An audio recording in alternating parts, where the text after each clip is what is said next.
At Arizona State University, we're bringing world-class education from our globally acclaimed faculty to you. Ranked #1 in innovation for 10 consecutive years and #2 among public universities for employability, ASU isn't just ahead of the curve. It's creating new paths to success. Earn your degree from the nation's most innovative university. Online, that's a degree better. Explore more than 300 undergraduate, graduate, and certificate programs at asuonline.asu.edu.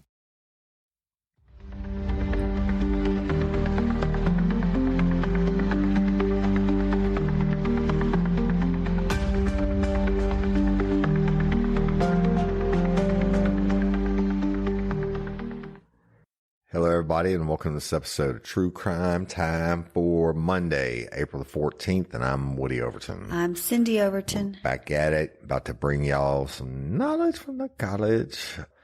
Shout out to all lifers who have responded or emailed or phone called for Hailey. Hashtag Justice for Hailey. It's working. The DA's office has been in contact with Miss Barber twice.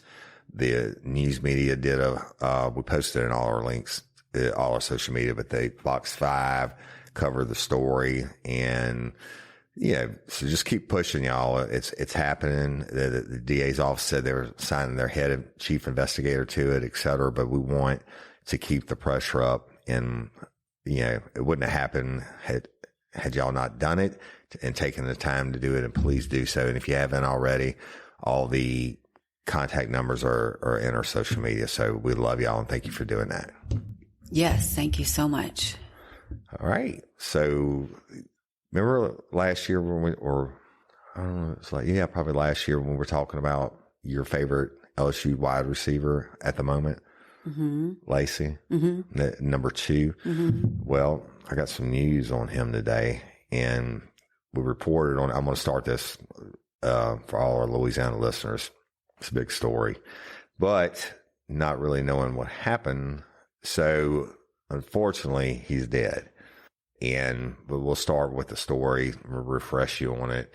So Kyren Lacy, he was a stud receiver, y'all, for LSU. And he was going up for the draft this year, but he got in trouble last year when he was involved in a vehicular crash near Chicopee, Louisiana. And actually today, Monday, he was going before the grand jury was going to hear it's indicted, but he's already been charged for negligent homicide. Right. And the grand jury was going to start his case today. But the prosecutors say that Lacy was driving a car that caused the head-on crash on the LA 20 that killed Mr. Herman Hall, who was 78 years old last December. The state police had said that Lacy was speeding and crossed the center line in a no passing zone, and other drivers who witnessed it swerved out of the way, and one of them hit Hall, which caused his death. Right. Prosecutors say Lacy left the scene after the crash, and in addition to the negligent homicide charges, he was charged with, we call it 14100, it's a Signal 100, a hit and run, and reckless operation. But they arrested him and returned himself in. He only spent 2 hours in the Lafourche Parish Jail, and then he bonded out. And he was 24 years old then. While he was at Lacy had 864 yards receiving and scored 18 touchdowns in his final season at Thibodeau High School, and then he signed in one of my old schools, Louisiana Lafayette, and he played 24 games there in 2 seasons before he moved to LSU in 2022. Now, as we know, when he was at LSU, he was a stud. He played in every game. He started in the 24 games, but he didn't play in the Texas Bowl after he graduated this past year. I guess he didn't want the injury. And so now he's dead, and it's speculation it's probably suicide. So I think they found him dead in Houston yesterday morning. But his dad said, young parents, start talking to your kids at a very early age and make sure they are confident and comfortable confiding in you. And don't be cool with I'm all right or I'm good when you know deep down inside something's not right. Mental health is real. For the most part, it's invisible. Don't ignore the signs. even if they may be small. And that's his daddy, Kyren Lacy. You know, it's sad. Yeah. He killed that guy. I mean, being a kid and He I couldn't don't live know. with it. I'm talking about he murdered that man, Mr. Hall. I'm saying, and I think inside himself he couldn't live with knowing that he killed somebody. Who knows what he was thinking. And they're assuming that it's suicide. We'll let you know more if it turns into a criminal case, but I guess there'll be no justice for Mr. Hall's family either out of that. And he won't be in the draft in a couple of weeks. So there you have it. Life marches on, right? Life is short. Oh, life is definitely short. So anyway, real quick, I never read the reviews. And the other night we were laying in bed and I was reading the reviews, and there were two that said that I talk down to you and that I interrupt you. Now I want to address that real quick. I do play a lot with Sin on the show, and I don't know, the talking down part, I don't see it, but there's nobody I respect more than Cyndi, and she knows that. And she wouldn't, first of all, she wouldn't put up with it. She's a badass. Secondly, that's fun and games. So I'm specifically addressing the one lady who said she's a victim of domestic violence and it's wrong on all levels. I certainly do not abuse my wife mentally, physically, or whatever. And so there's that, just letting you know. And if you don't like it, turn it off. But I'm not going to change the way that I've been being. And the interruptions, I do that to everybody. So there you go. If you want to take time and go and leave us a review, just go wherever you listen to the podcast, go leave us a review. We appreciate it. We do appreciate it. And I want to address it from the wife's standpoint as we are very, very, very, very busy people. I cannot stress that enough. Right. And there's some days that when we record, that's the only time we spend time together, like legitimate, talking face-to-face time. And I actually enjoy our recording together. I don't feel it. And what you perceive out there is your perception. Yep. And if I promise, like he just said, I wouldn't consider myself a badass, but I promised you Woody Overton would look at me. There would be either A, tears in my eyes. Right. B, he would say, you can't do this anymore. Cause I wear my heart. Can't podcast. Yes. Together. I wear my heart on my sleeve. And if he was hurting me in any way, physically, mentally, whatever, it would be known. I'm not, and I'm very against any type of domestic violence. Anybody who knows me knows that. So that's enough of that. I just wanted to address that to the one lady. I don't really care about reviews. I mean, I care, but I don't care if you leave a negative review. It doesn't bother me, but I don't want this woman who's been a domestic violence victim to think that Woody Overton is that guy. And I don't disrespect any females. I sincerely, my heart goes out to you for having to, be a survivor of domestic violence. Right. And, our hearts go out to you for that. And if we can help in any way with that, we're here to help that. There are many other people that are educated in helping victims of domestic violence. We are not, but we don't want anyone out there hurting. And that came from a place of hurt. And I thank you for, defending me in that, but I don't need it. There's tons of episodes where we talk about domestic violence, and I give you the domestic violence hotline and everything else. If you need help, call them. They'll help you. They're professionals. Okay. So roll with something else. Right. So Easter week, y'all. Easter. Thank you, Jesus. Am I allowed to say that? Because you damn right you're allowed to say it. Yeah. It's time for Beast Mode. All right. So for my first story of the day, we have a beast mode, as you just heard, but this is a different kind of beast. We're going to Detroit, Michigan, and there was a owner of a few animals who wasn't very kind to them. Okay. Her name is Jordan Love. Jordan Love was not very loving. She's 29. And she decided to post a video on social media. We often see like pranks or trends, people posting videos, of that nature. But this video was of her stabbing her dog. Oh my God. People are going to love that. Multiple times. Mm-hmm. She later claimed that the dog attacked her and one of her cats. So she retaliated. But she's going to stop she's going to retaliate, and she's going to set up a camera or her phone and record it and post it. Yeah. Detroit Animal Control and police got a notification that, someone had posted a video, and they were able to narrow down where she was. And when they arrive at the scene, they go down to the basement, and there they find the injured dog that was still alive. Nice. And upstairs, there's 2 more dogs and 4 cats. And so they removed all of those from the home because they're all victims of some sort. But it's just like children.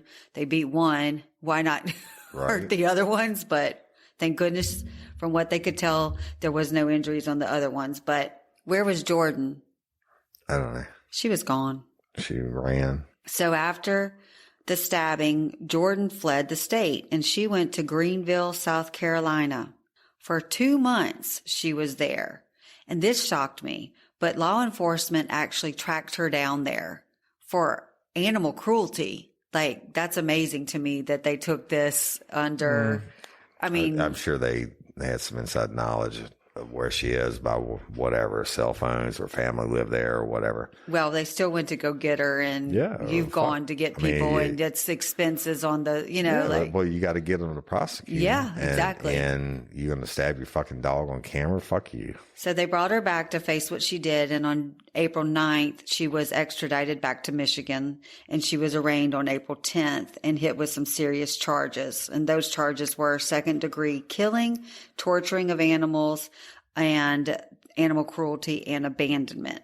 So she now faces up to 7 years in prison for stabbing, and then 2 more for the cruelty charge. And she's wearing a GPS tether as she awaits trial, and her hearings are set for April 14th, 21st, and 28th. Special kind of stupid. Yeah. They're probably going to claim a mental whatever, but she took the time to put it on camera. Yeah, I hope you get justice, bitch. Right. Women, have you ever had one of those days where everything just feels off? Like you're stuck in the middle of a mystery and you can't solve it? Your energy's crashing, your mood's swinging like a suspect in an interrogation room, and no matter what you do, nothing adds up. Well, Cyndi has been there, and sometimes the real culprit is hiding in the shadows, is hormonal imbalance. Here's a twist. More than 1,000 hormone disruptors are living rent-free in our world, lurking in our food, our air, even our skincare. And when hormones go haywire, it can feel like you're trapped in your own personal true crime story, especially during premenopause or menopause. But here's the good news. This is the one case you can crack with Hormone Harmony by Happy Mammoth. All you need to do is take their free 2-minute quiz. You'll answer a few simple questions. Just like that, you'll get a personalized recommendation to help bring your hormones back into balance. No long investigation required. What I love is that Hormone Harmony is made with adaptogens, natural science-backed herbal extracts that help your body adapt to stress and hormonal changes. Whether it's PMS, hot flashes, brain fog, or sleepless nights, this product is designed to help you feel like you again. Over 40,000 glowing reviews don't lie, and neither do the results. 86% of women say they started losing weight. 77% say their mood improved. And the biggest win, 100% say they feel like themselves again. For a limited time, you can get 15% off your entire first order at happymammoth.com. Just use the code RLRC at checkout. That's happymammoth.com, code RLRC for 15% off today. This April, we're celebrating Earth Month, and it's the perfect time to think about the choices we make every day, especially the ones we don't always think about, like where we sleep. If there's one thing I've learned, it's the quality is sustainability. When you invest in something well made, it lasts longer, and that means less waste, fewer replacements, and a bigger impact on protecting our planet. That's why I love Avocado Green Mattress. Avocado makes certified organic mattresses, crafted with non-toxic materials in their very own zero-waste factory. They've already diverted 85% of their waste from landfills, and they're aiming for 90%. It's not just about comfort. It's about caring for the planet with every choice we make.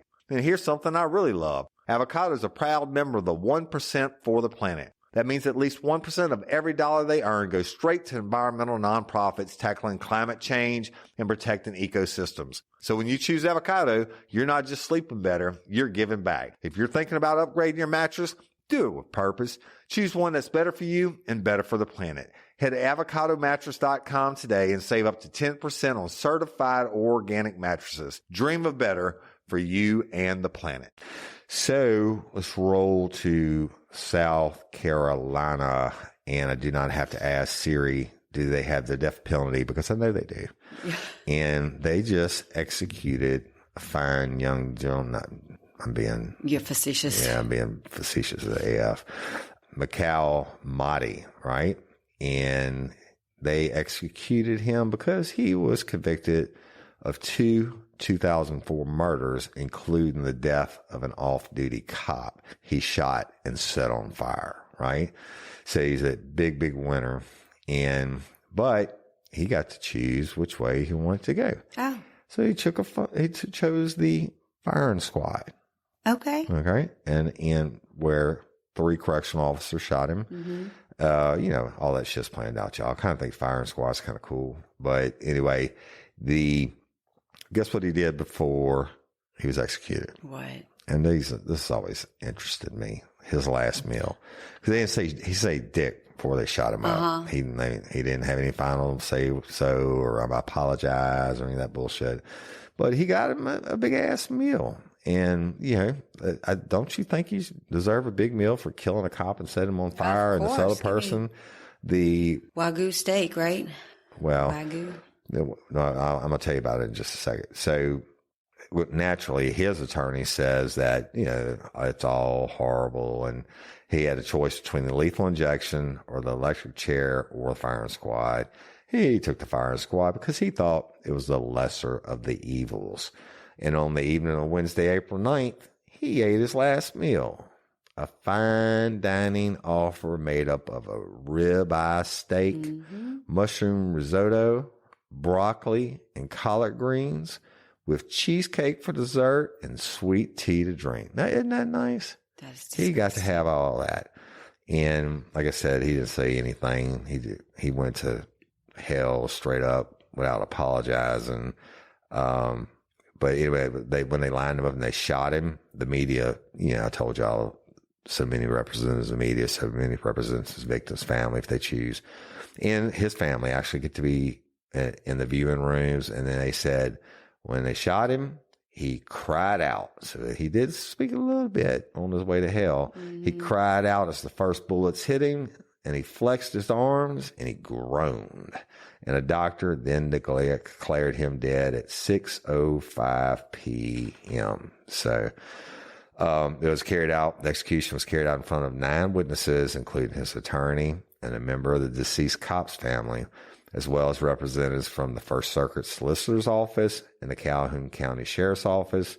And these are the ones who prosecuted and investigated the case. Mm-hmm. And of course, all his appeals were rejected, but his lawyers argued that his original trial attorneys were not prepared to handle the death penalty trial and ignored the impact that months spent in prison solitary confinement had on him as a teenager after he witnessed traumatic things in his childhood. Well, I'm pretty sure that doesn't excuse you for what I'm about to tell you, some of the details of his crimes.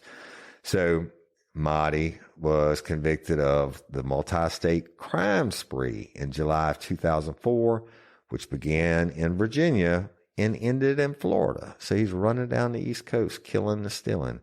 And on July the 14th, 2004, Mahdi stole a .380 caliber pistol and a set of Virginia license plates and a station wagon from his neighbor before he drove down to North Carolina. Mm-hmm. Now, when he got there, he entered a gas station and placed a can of beer on the counter.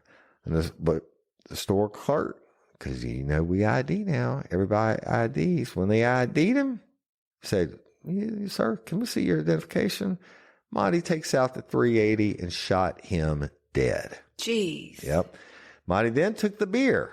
You can't leave it out your beer. And headed towards South Carolina, where at a traffic light, he stole another man's car and replaced it with the plates he had previously stolen in Virginia, right? Just a fine young man. And they said he then drove southeast, stopping at a gas station in Columbia before he ran like a little bitch on foot after a store clerk became suspicious of him. That clerk's lucky they're not dead. Yeah.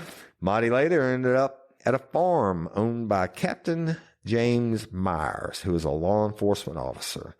He waited at the captain's house until he came home, and then he shot him 9 times with a .22 rifle. So he got that from somewhere.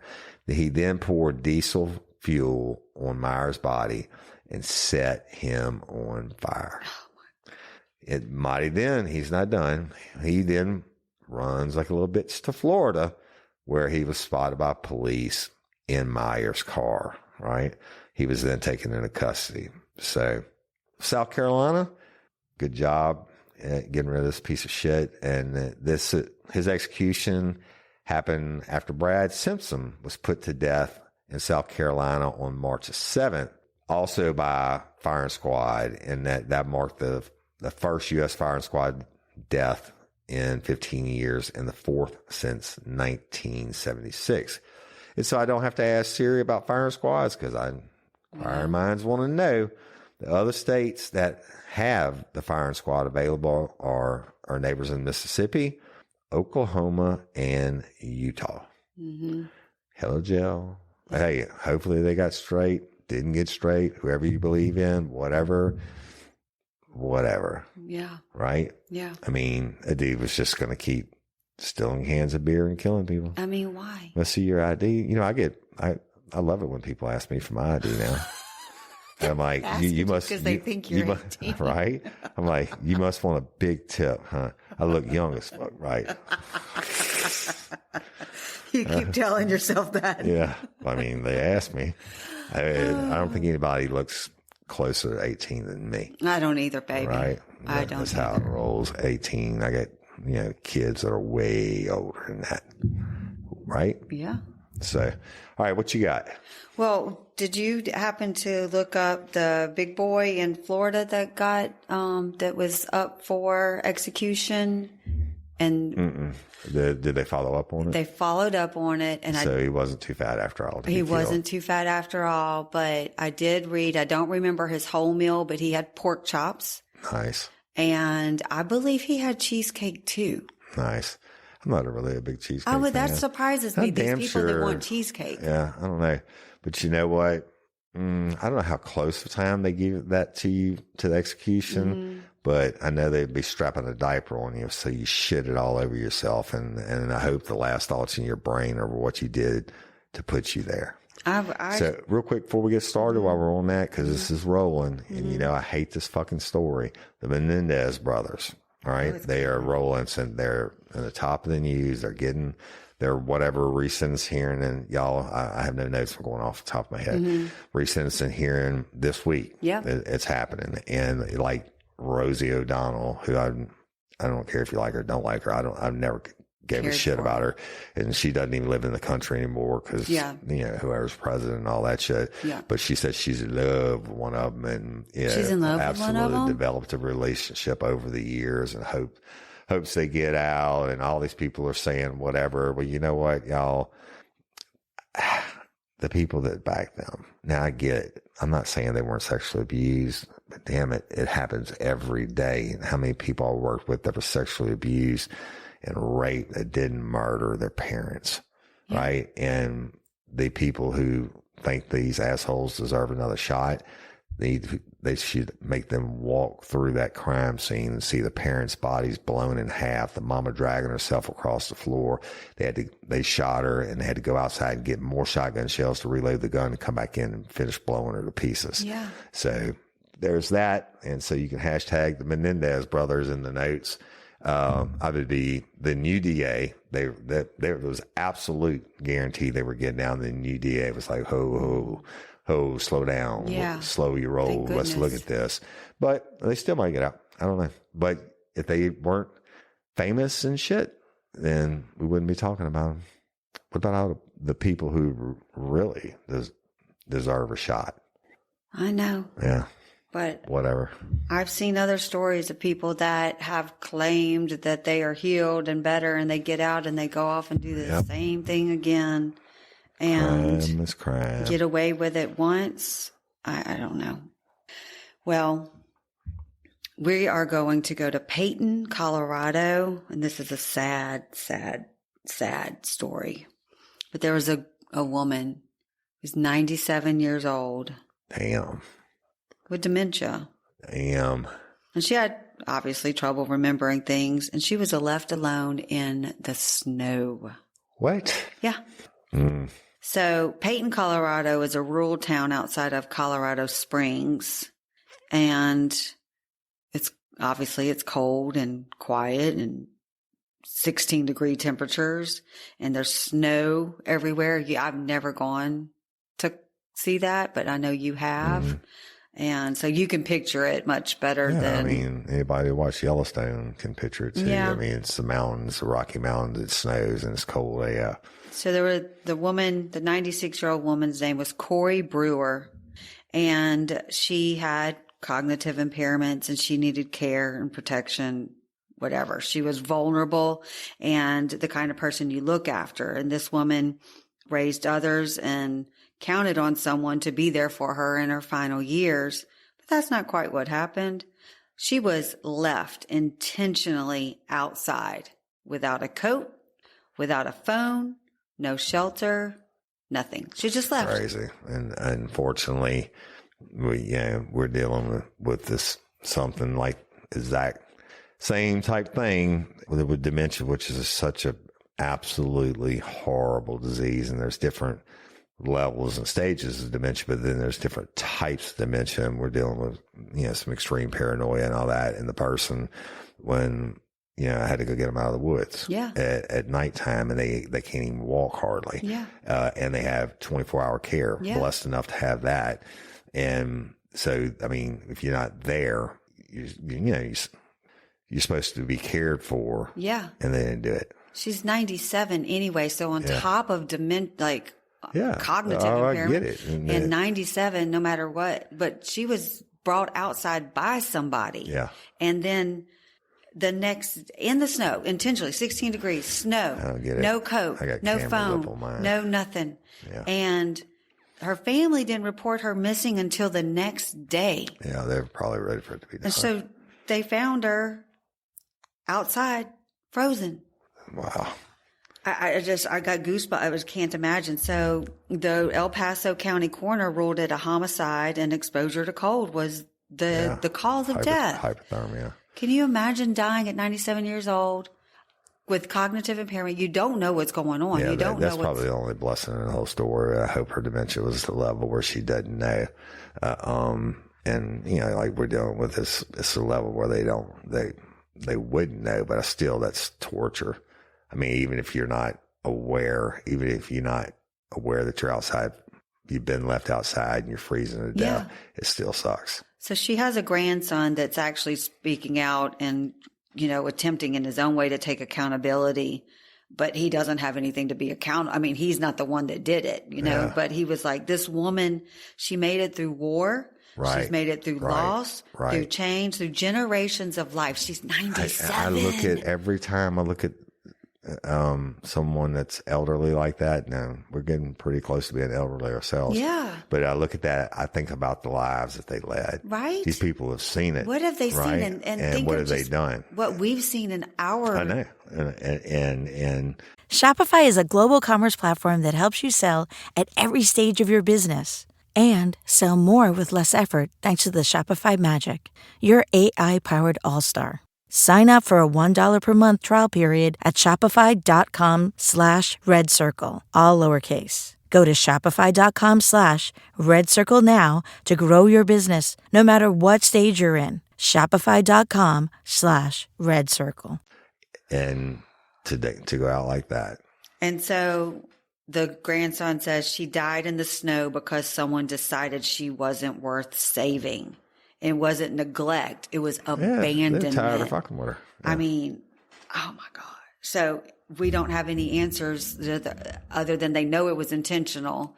But they don't know who did it to her. I hate to do it. I know y'all asked me to get a map and shit, but guess what? Does Colorado have the death penalty? Does Colorado have the death penalty? Here's what I found. I know when Timothy McVeigh was up there, but he was a federal prisoner. Mm-hmm. They executed him. First execution in Colorado was the hanging of John Stoffel in 1859. All the executions were carried out by hanging until 1934 when they adopted lethal gas, blah, blah, blah. In 1988, before they abolished it in March of 2020. So whoever did that to the sweet lady is not going to get the death penalty. And sometimes you win, sometimes you lose.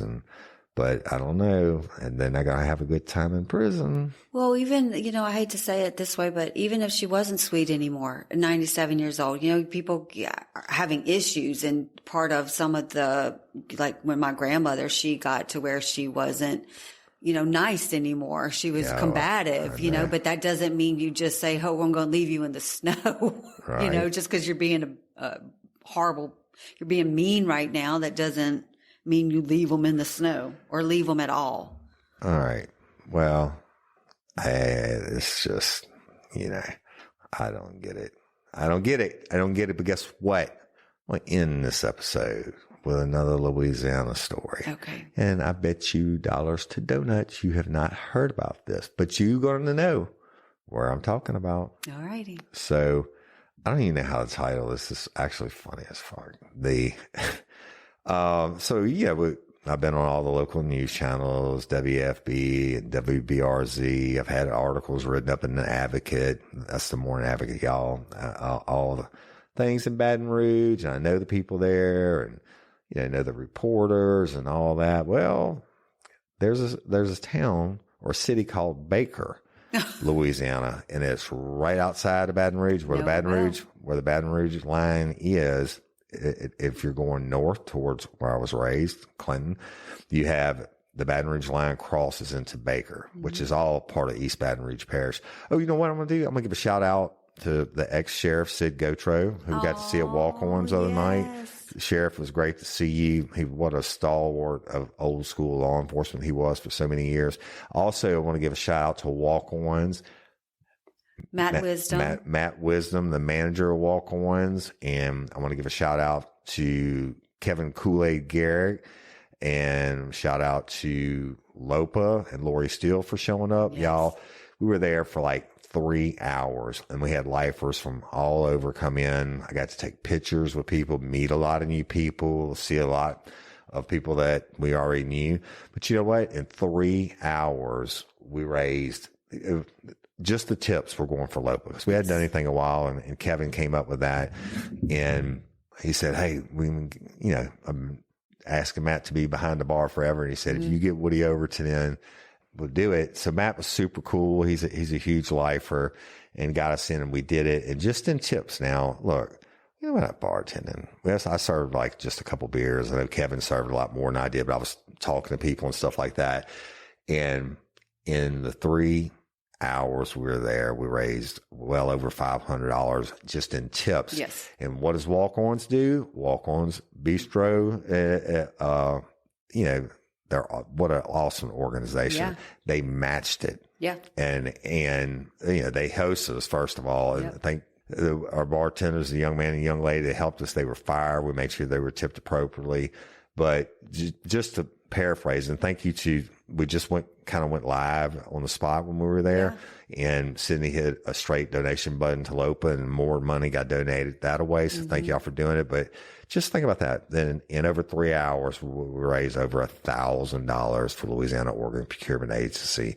And that money, they're a nonprofit, that money will go to helping people live. All right, back to it. Now that's what Zachary, Louisiana, which is butts up. It's on the north end of Baker, which I'm telling you about. And back to the story. Sorry, I got off on a tangent. Well, the Baker police chief is Carl Dunn. Well, Mr. Carl Dunn and I go way back. Way back. I actually supervised his internship for his polygraph license. And we go way back from the Dunns from Clinton, Louisiana and all that. But let's go back to this story. Okay. What do you think could be going on in Baker? Well, let me ask you what the location you think it is in Baker. Because now there's not dick in Baker. You got the plank road that runs through, and they got, it's all dead shopping centers and what stuff. side of Baker are we talking about? No, the Plank Road side or the other side? We're talking about the Plank Road side. Plank Road side in Baker? Yes. Well, nothing good. Easy. The Walmart? Yes. Yes. So listen to what they did. Listen to this shit. All my people at our local news channels reported that 3 adult men and 1 minor were arrested after turning themselves into police on Friday, April 11th. Now, you might ask, what did they do? Well, their arrest came after a social media video of the 4 men, wait for it, riding their horses through the Walmart in Baker. What? Yes. Yes. And this is 11 miles exactly north of Baton Rouge. And it went viral. These motherfuckers got on the horses and rode. I'm going to tell you about it. Oh my God. So don't get any ideas. My buddy, yeah, fuck that.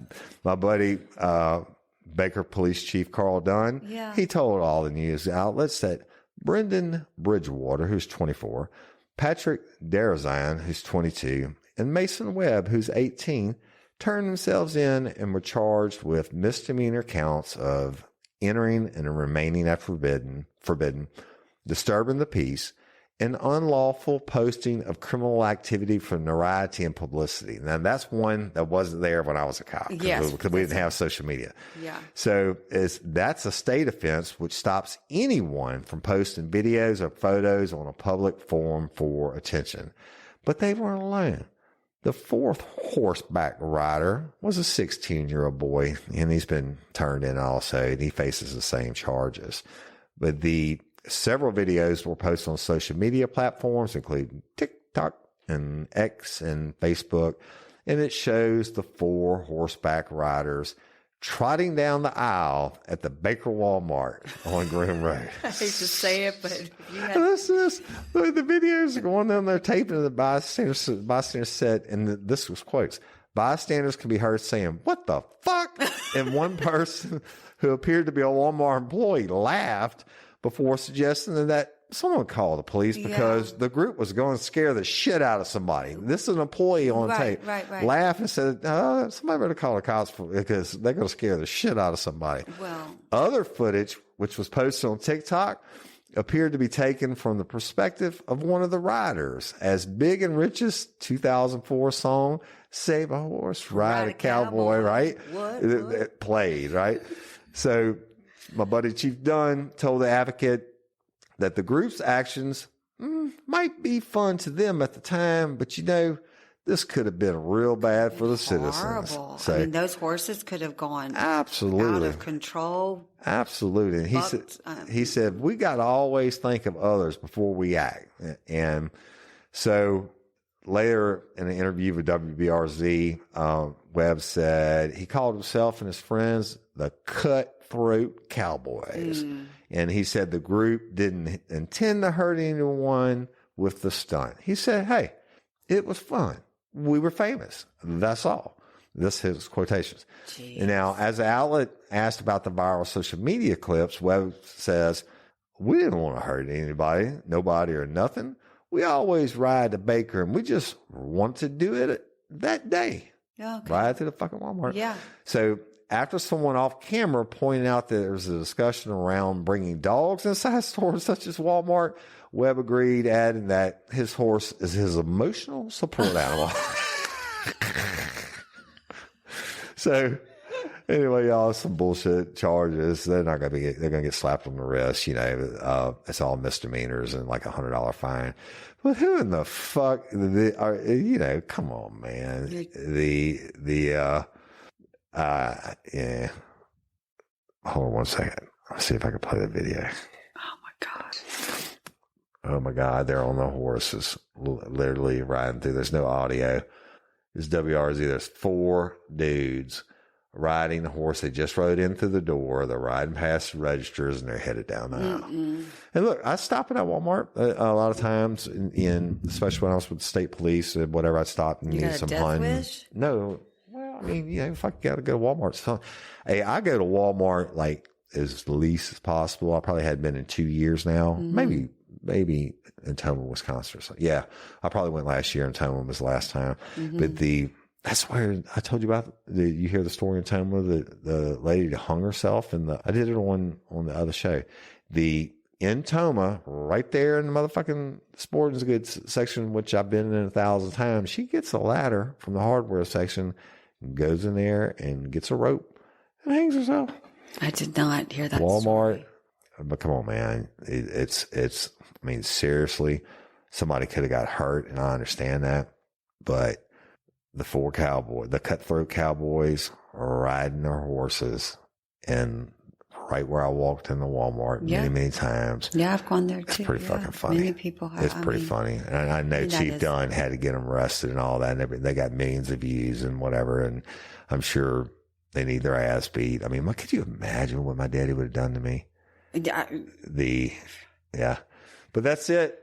And cutthroat cowboys, you had your day to shine. Now pay your fine. What if one of those horses would have kicked somebody? I would want to hear clean up on aisle 3. Clean up on aisle 3. Bring your pooper scooper. The horse has pooped in the aisle. But speaking of Toma, when we go into that parking lot, there's a whole row of horse and buggies. Like, it's the Amish people. Yeah. But they're not riding their horses up in the they live in the there. Walmart. They do that for. I don't know. That's the first time I've ever heard of a horse in Walmart. Yeah. I'm pretty old. I mean, I've been around since Walmart started. Not since it started, but since they became a national chain. When they were all small, before Super Walmarts and all that. Yeah. Then they got the Walmart groceries and da-da-da-da. And thank God for Walmart delivery. Yeah. Anyway. All right. We love and appreciate each and every one of y'all. Should be wrapping up State versus Scott Peterson this weekend, if not next. Oh, you know what? This weekend, I don't care who you believe in. It does not bother me one way or other. I believe in my Jesus. And, we'll talk about it as the week goes on. But next week, we will be bringing you some shows from the road. Ooh, right? Yes. Right? We will not be in the state of Louisiana. Where will we be? I don't know. Who knows? We shall see. One of the where the wind blows. Where the wind blows. Yeah. We'll tell you all about the 7 wonders of the world later on. It is. When you see that motherfucker, you'd be like, that is one of the 7 wonders of the world. Now take me to see the other 6. You're one of the wonders of the world, too. Hush up. I'm interrupting and talking down to you, woman. Get your ass in the kitchen and cook me some bisque. Hey, get in there and cook me some crawfish bisque, and I'll burn you authentic crawfish bisque. Sorry. Yeah. Like the head stuffed crawfish bisque. But authentic, but not. Well, that's right. It wouldn't be a Cyndi recipe if I didn't. And we're not going to have enough to freeze. No. So it'll be a 1 meal eater. Yeah, we did a big crawfish boil this weekend. We'll probably post it on TikTok. We didn't have a lot of people over, just our daughter and a son. And we did it with intentions of having meat left over to make bisque and shit to put in the freezer. We have a pound. You know what? They were too good, evidently. All right. Love and appreciate each and every one of y'all. We will holler at you tomorrow, but not like that. And I'm Woody Overton. I'm Cyndi Overton. And we will check with you later. Oh, boop. Peace.